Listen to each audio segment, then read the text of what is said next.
vakomana vana Jacob Ngarevume, vana Jameson Timber, vana Amos Baya, vanhu vazonyatsa kugara pasi vanyatsa kuti aiwa these guys ndo vanhu vanyatsa kusacrifice their freedom kuti vafire nyika yeZimbabwe kuti vanhu vaone rusununguko. Aiwa, people have drawn back their thoughts, vanyatsa kutarisa kuti aiwa these guys, aiwa vanhu vanofanira kuvacongratulate, vanhu vanofanira kuvatenda kunyange zvavo vachiri under the regime. Sanapinda mashoko ari kubuda nyogwa panapa tichiona kuti aiwa these guys kutambura kwavari kuita behind bars, aiwa vanhu vanyatsa kuona kuti kumberi uko vachanosangana nebright future. Not wasubscribe or like or turn on the bell icon.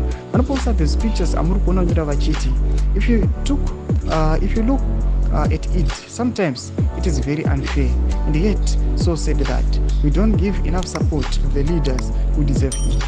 We are facing a murderous regime which needs radical leaders who are prepared to face to the consequences without expecting anything in return. Ndo mashoko ari kubuda vanyora panapa vachiti aiwa vanhu vanouya vachipraiza kana vachipa support kune maleaders asingadeserve that support.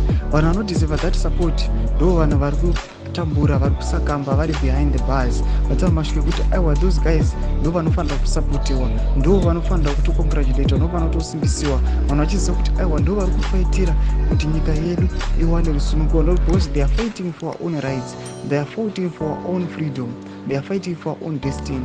Panapa tinoti mapictures anosirisa tichiona kuti aiwa these opposition opponents aiwa vanoteka a bigger role in our community kuti nyika medu muve nechange. Kutidzai mafungiro enyu moti kudii pamusoro pechitiko ichi. Apinda comment section medu, musaona subscribe or like and turn on the bell icon.